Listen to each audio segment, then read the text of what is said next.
तरीका है वो तरीका ऐसा हो कि जहां महिलाओं के ऊपर केवल नियंत्रण हो।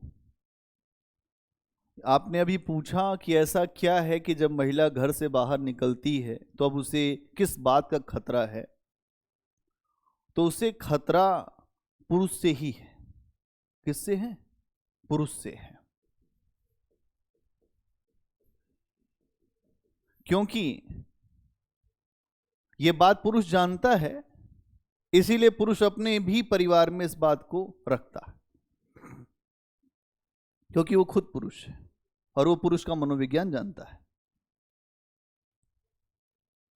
एक तरफ तो हम ये कहते हैं कि हम सभ्य हो रहे हैं, और एक तरफ आप देखते हैं कि समाज में महिलाओं के प्रति अत्याचार बढ़ते जा रहे हैं। आखिर में खेल क्या है? ये खेल ये है कि इनका महत्व हम समझ नहीं पाए अपने जीवन में। अगर हम महत्व समझ जाएं तो इसमें कुछ सुधार हो सकता है। महत्व हमें तब समझ में आएगा जब हम थोड़ा अपने अतीत को देखें। भारत में कुछ ऐसे समाज हुए हैं जहां पर माताओं का बड़ा ही महत्व रहा है, जैसे सिंधु घाटी सभ्यता।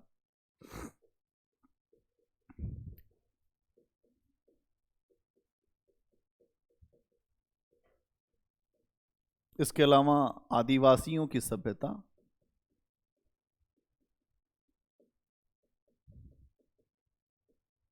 इसके अलावा पूर्वोत्तर भारत में जो महिलाओं का अच्छा स्थान है उसे भी आप देखें तो आपको समझ में आएगी कुछ बातें। क्या समझ में आएगा? समझ में आपको यह आएगा कि जिन समाजों में महिलाओं की अच्छी स्थिति है वहां महिलाओं का शोषण कम है,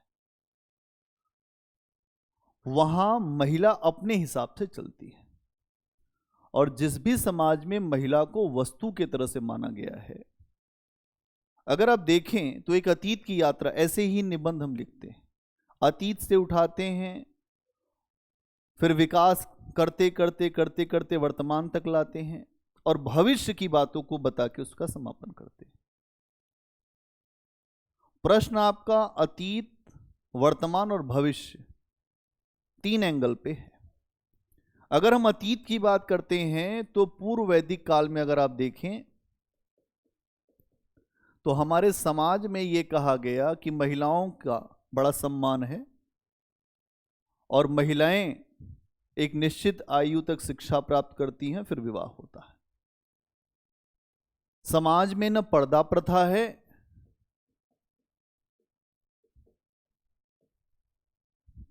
और ना ही ऐसी कोई जो कुरीतियां हैं जिससे महिलाओं का स्थान नीचे जाता हो।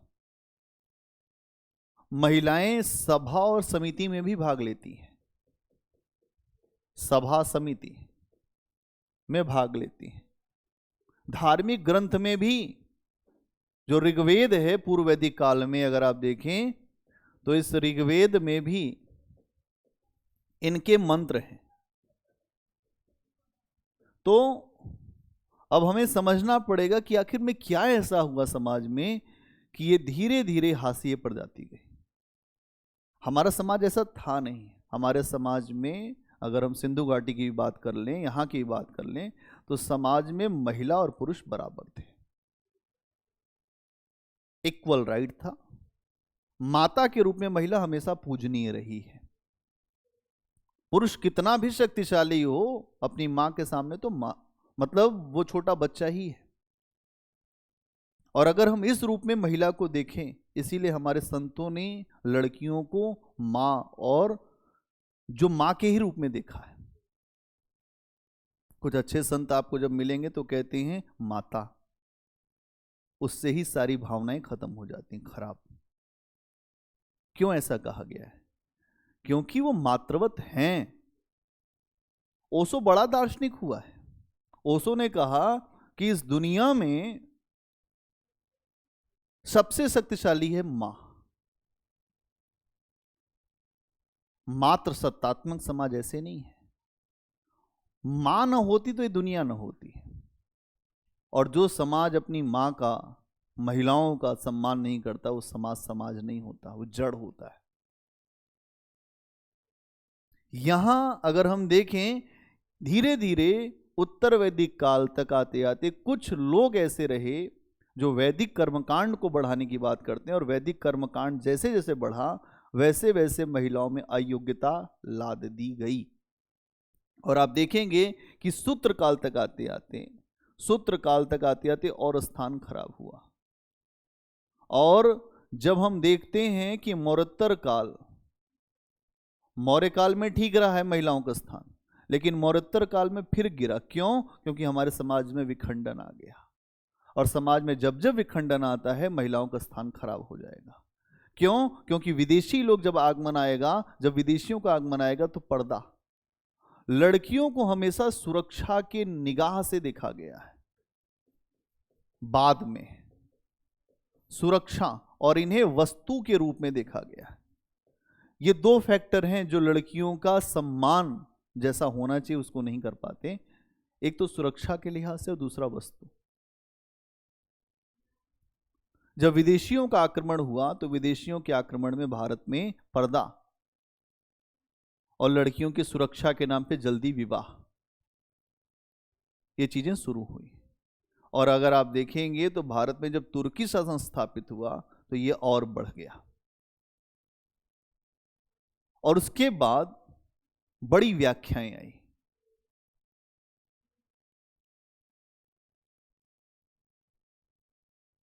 अगर आप ऐसे देखें तो भगवत गीता से बताता हूं, भगवान कृष्ण ने कहा कि मैं ही सबकी माता हूं। वहां पर ना तो महिलाओं के लिए कोई अयोग्यता रखी गई है, उन्होंने कहा है महिला और पुरुष में कोई अंतर नहीं, जो मेरे लिए अनन्य भाव से लगा हुआ है वो मेरा ही है।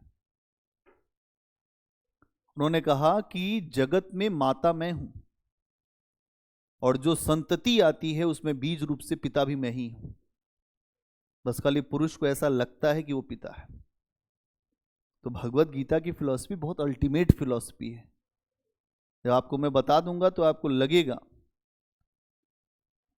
कि यहां पर ये चीजें हैं।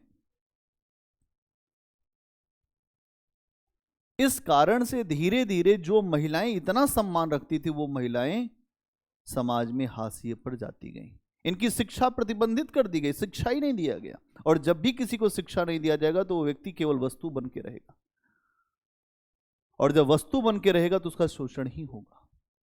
अधिकार वो मांगेगा जिसके पास एजुकेशन होगी। इसीलिए आधुनिक काल में, जब आधुनिक काल की शुरुआत हुई तो महिला शिक्षा की वकालत हुई ईश्वरचंद्र विद्यासागर के द्वारा, डी.की. कर्वे के द्वारा, एम.जी. रनाडे के द्वारा, कि शिक्षा दिया जाए। और जब हम शिक्षा देंगे तब जाकर अपने अधिकारों का बोध होगा। और आज वर्तमान में आप देखिए, हम शिक्षा दे रहे हैं और जब महिलाएं अधिकार मांग रही हैं तो पुरुष की सोच अभी वैसी ही बनी हुई है, इसलिए समस्या है। और आज नहीं कल इसी पे ही अवेयरनेस हो रहा है कि ये अवेयरनेस आए कि पुरुष के अंदर ये सोच बदले, वो वस्तु मानना बंद करे। और जब तक वो वस्तु मानेगा, जब तक वो उसको खेत मानेगा कि नहीं ये मेरा खेत है, तब तक नहीं काम चलेगा। आपको स्वीकार करना पड़ेगा कि वो भी एक स्वतंत्र पहचान है, उसे भी आपको अधिकार देना पड़ेगा। क्या क्लियर है? किस नहीं, वो जो महिला दूसरी महिला को जो नीचे दिखा रही है, वो भी सोच उसके अंदर एक पुरुष ने ही डाली।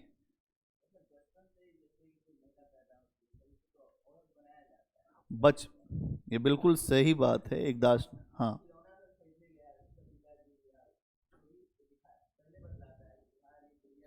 कोई समस्या नहीं है। आप एकदम बताइए लड़की को कि तुम्हारे लिए गुड़िया खेलो, उसमें भी कोई समस्या नहीं।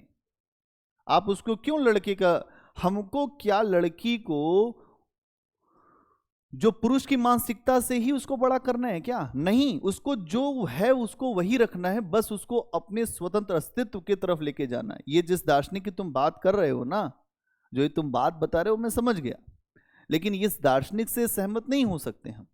क्यों? क्योंकि फिर हम तो एक कीचड़ से निकाल के दूसरे कीचड़ में उसको डाल रहे हैं। मेरा कहना इतना है कि जो जिसका व्यक्तित्व है उसके उसी व्यक्तित्व को बनाए रखा जाए, और समाज को अपना दृष्टिकोण बदलना होगा कि महिला समाज का एक बहुत बड़ा हिस्सा है और उसका सम्मान समाज में बनना चाहिए। सोच बदलनी होगी। ऐसे ऐसे लोग चाहिए जो ये बात समझें कि वास्तविकता क्या है, एक महिला का सम्मान क्यों होना चाहिए।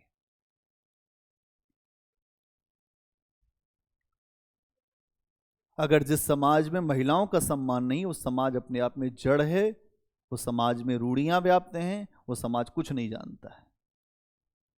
तो इसलिए हम सबका यही प्रयास होना चाहिए कि कम से कम हम देखो, अधिकार देना कभी आसान नहीं रहा है। जब भी आप अधिकार देने की बात करोगे आपकी चूल्हे हिल जाएंगी, लेकिन अधिकार देना पड़ेगा। अधिकार दिए बिना काम भी नहीं चलेगा। ठीक है? हाँ, एक और पूछ लो, आज तुम बात पूछ लो एक और।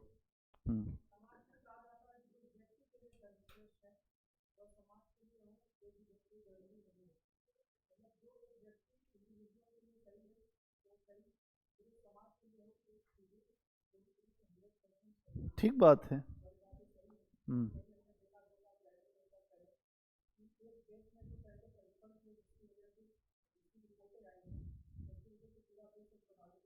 ठीक।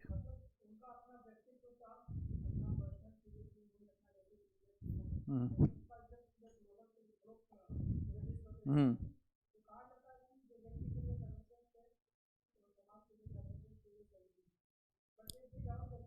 हम्म।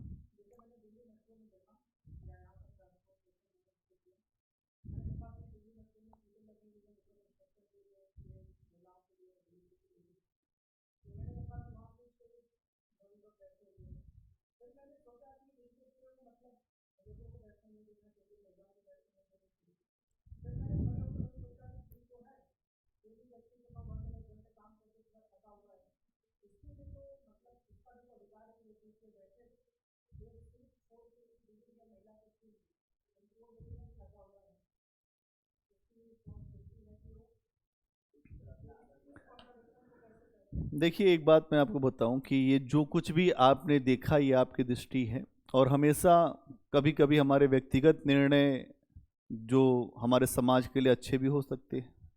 राजा राम मोहन राय का अपना व्यक्तिगत निर्णय था, उन्होंने अपनी भाभी को जलते हुए देखा था, बाद में वो समाज के लिए उपयोगी भी हुआ। कभी कभी व्यक्तिगत निर्णय हमारे समाज के लिए हानिकारक भी होता है, ये होता है, ये जो सामान्य सी बात है। दूसरी बात आपने बताया कि जो सार्वजनिक परिवहन में जो लिखा रहता है उसका सम्मान होना चाहिए। आमतौर पर जो सीट महिला के लिए है उस सीट पर अगर आप बैठे हैं तो पहली बात तो ये आपने कहा कि वो व्यक्ति थका हुआ है। थका हुआ तो और भी सीट है वहां पर, उसको ढूंढे, वहां जाके बैठे, और नहीं है तो खड़ा रहे। एक महिला को लेकिन जगह मिलनी चाहिए। ये आपके समाज में महिलाओं के सम्मान को प्रदर्शित करता है। कुछ ऐसे देश हैं जहां पर जब महिलाएं आती हैं तो लोग उनके सम्मान में खड़े हो जाते हैं। जैसे जापान में आप जाएंगे, वहां महिलाओं का बड़ा सम्मान है। समझ में आया? इसके अलावा अगर आप ये कहते हैं नहीं उनकी सीट, जो वृद्ध हैं, वृद्ध व्यक्ति खड़ा नहीं रह सकता 1 घंटे तक, उसे तुम अपनी सीट भी ऑफर कर सकते हैं। हम भी कभी चले हैं, हमने भी ऑफर किया है। कुछ महिलाएं होती हैं वो नहीं कहती हैं कि हमें सीट चाहिए, फिर भी जो संवेदनशील व्यक्ति है वो कहता है कि आप बैठ जाइए, हम तो अभी जवान हैं, हम खड़े रह सकते हैं। इसका आपकी मानसिकता, आप थके हैं उसमें कोई समस्या नहीं, आप थके 9 घंटे, लेकिन जो समाज में मर्यादा बनाई गई है वो मर्यादा या हमने जो नियम बनाए उस नियम का पालन होना चाहिए। ठीक है?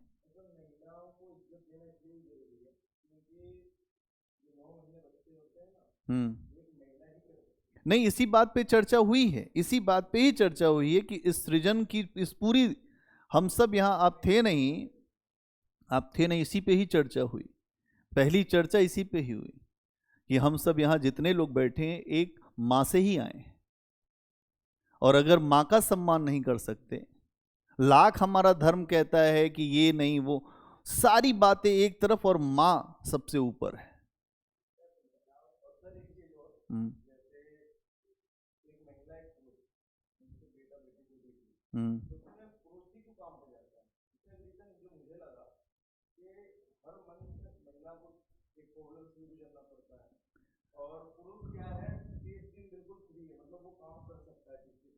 हम्म ऐसा है। ये जो आपकी बात है, इस बात पे बड़ा ही कंट्राडिक्टरी है ये बात। जो कुछ हमारे पास इस प्रकृति ने हमको दिया है, चाहे महिला को या पुरुष को, उसके साथ ही हमको चलना है। हम उन समस्याओं से अगर ऐसी बात करें तो फिर तो उनको रोजगार भी ना दें। अब आप समझिएगा, बात समझिए। मैं बहुत ही जो जो माइन्यूट बात बता रहा हूं, एक बात हमने ये बहुत बड़ी क्लास में समझाई थी, अब यहां पे भी समझा देता हूं। इसके वजह से जो पुरुष काम कर रहा है ये बात नहीं है। मैं आपको नहीं नहीं, ये आपके मन में बात आई, अब उसका थोड़ा उत्तर सुनिए। इसके वजह से पुरुष काम कर रहा है ये नहीं बात है। पुरुष ने हमेशा महिला को सुरक्षा की निगाह से देखा है, पहली बात तो ये। दूसरी बात, हमेशा अविश्वास रखा है। वो लाख बोलता है मुझे विश्वास है, वो झूठ बोलता है, अविश्वास है। उसको लगता है कि समाज में वो ज्यादा लोगों से बातचीत करेगी तो कहीं ना कहीं मेरे लिए समस्या ना हो जाए। तीसरी बात, उसे शिक्षा की तरफ इसीलिए जो पुरुष है वो मूव नहीं करता, अधिकारों की बात नहीं बताएगा। उसके बाद उसकी कमजोरियों पर ही फोकस करेगा। कमजोरियों पर हमें काम नहीं करना है, हमें काम करना है जहां से उसका डेवलपमेंट होता है। बड़े बड़े पदों पे लड़कियां हैं, आईपीएस, इसके अलावा आईएएस तो हैं ही हैं, जो सेना में हैं। सिस्टम उनके हिसाब से चल रहा है। हम महिला पुरुष में बहुत अंतर नहीं है। पुरुष जैविक रूप से थोड़ा शक्तिशाली है, महिला जैविक रूप से शक्तिशाली नहीं है उस तरह से, लेकिन वो उतनी शक्तिशाली बन सकती है। पुरुष हमेशा से ही महिला से घबराया हुआ है, हमेशा से, आज से नहीं बहुत पहले से। इस पे बड़ी चर्चा ओशो ने की है। ओशो ने कहा है इस विषय पर, पुरुष हमेशा महिलाओं से भयभीत रहता है। वो कहता है कि महिला आगे नहीं बढ़नी चाहिए, और आगे भी बढ़े तो इतनी आगे ना बढ़े कि उसके लिए समस्या हो जाए। इस पे एक मूवी है अभिमान, आप कभी देखेंगे, आपको अपने आप समझ में आ जाएगा कि एक पुरुष की मेंटालिटी क्या होती है। वो ये कहता है ये काम मैं कर सकता हूं, तुम मत करो, ये मुझसे ही होगा। लेकिन इस बात को समझना पड़ेगा कि जो बच्चों को जन्म दे सकती है उस मां से ज्यादा शक्तिशाली पुरुष के पास नहीं है। इस दुनिया में सबसे महान काम जो है बच्चों का जन्म है, जो एक मां करती है। इसलिए ये छोटी सी बात पे जो अभी आपने बताया, इस पे तो मैं सहमत बहुत दूर दूर तक नहीं हूं। हाँ, सोचा होगा, लेकिन ये सोचा होगा, लेकिन ये सोच ठीक नहीं थी, ये सोच ठीक नहीं है। और आज के जमाने में तो ये बिल्कुल इसका मतलब ही नहीं।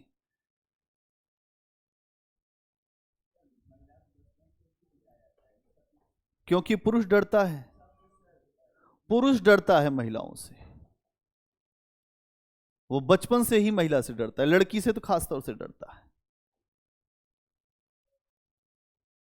उसको अपनी प्रतिष्ठा का विषय, इसीलिए आप देखेंगे लड़कियों को हमेशा रोक टोक में रखा जाता है। बहुत स्ट्रांग विल पावर होती है लड़कियों की, ऐसा नहीं है। जो पुरुष सोचता है उससे बहुत ज्यादा मजबूत विल पावर लड़कियों की होती है।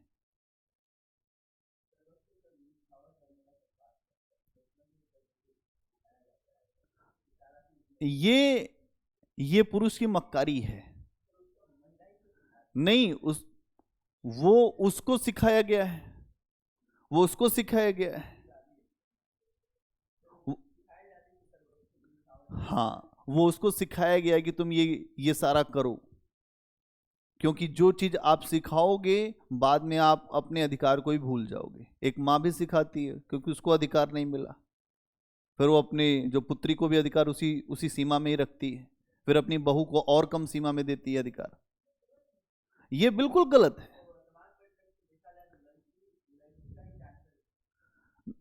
इसलिए इसलिए क्योंकि उसकी सोच ही वैसी बनाई गई है, इसी पे बदलाव करना है। अब लड़कियां ये सब चीजों में नहीं पड़ रही हैं। अब आपकी जब शादी होगी तब आप देख लेना। पहले तो आज के समय की लड़कियां जो शिक्षित है, इसीलिए लड़कियों की शिक्षा की बात की जाती है कि आप शिक्षा, वो भी सही शिक्षा,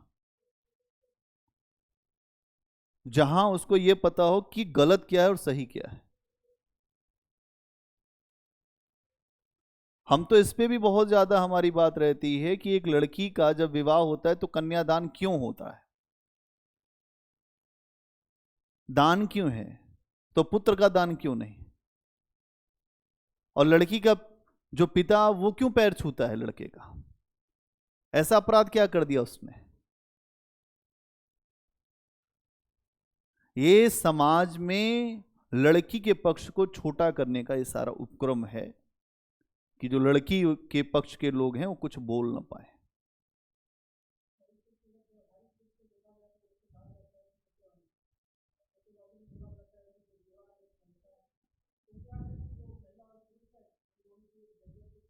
बिल्कुल, विवाह एक सामाजिक बंधन है, ना कि धार्मिक बंधन है। बहुत बार मैंने बताया है। इतनी बात समझ लीजिए कि जो लड़की है और जो लड़का है, उसके सम्मान के साथ, लड़की के सम्मान के साथ कोई भी वो नहीं होना चाहिए। उसके जो अधिकार हैं वो अगर आप स्वेच्छा से दे दीजिए तो बहुत अच्छा, और नहीं देंगे तो आने वाले समय में लड़कियां खुद ही ले लेंगी। और ये जो बात है कि लड़कियां कमज़ोर होती हैं, लड़कियों में समस्या है, ये सब बातें बहुत हल्की बातें हैं। ये ठोस आधार इस पे है नहीं।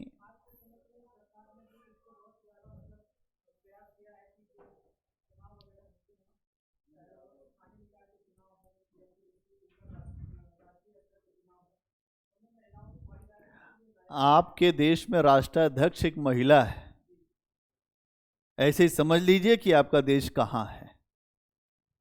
और आपके देश में आयरन लेडी भी एक महिला ही थी, तो महिला को हल्के में जो लेता है उसका सब कुछ समाप्ति हो जाता है।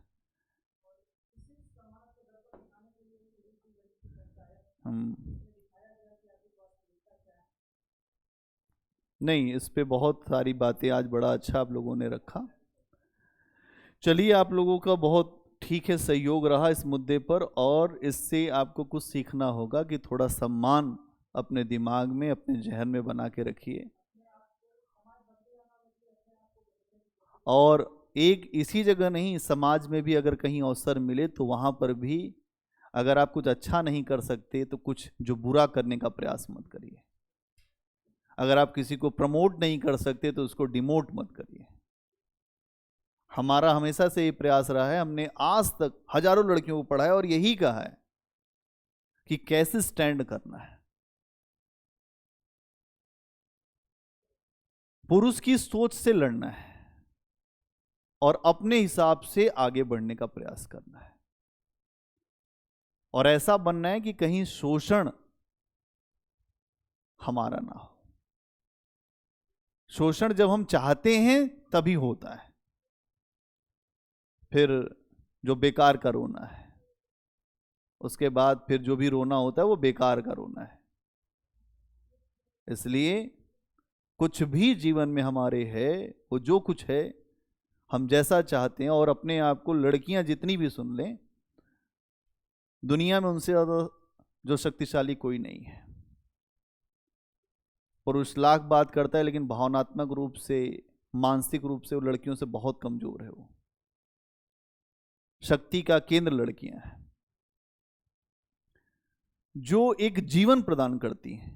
वो खुद जीवन और एक जीवन को देती हैं, ये बहुत बड़ी बात मैं कह रहा हूं। और जीवन देने का काम केवल लड़कियों के पास है। इसलिए जीवन जो देता है वो महान होता है। तो जितना सम्मान आप कर सकते हैं, जितनी रिस्पेक्ट कर सकते हैं, उतना ही अच्छा है आपके लिए। इसीलिए ये कहा गया है कि यत्र नारिस्तु पूज्यन्ते तत्र देवता रमन्ते। जहाँ नारियों के लिए सम्मान का भाव रहता है वहाँ देवता खुद ही रमण करते हैं। जिस समाज में नारियों का सम्मान नहीं, वो समाज समाज नहीं है, वो रुका हुआ जल है जहाँ केवल बदबू है और कुछ भी नहीं। इसलिए समाज बनता किससे है? महिला पुरुष से, और उनके सम्मान की रक्षा करना एक हमारा कर्तव्य है। चलिए, बहुत बढ़िया।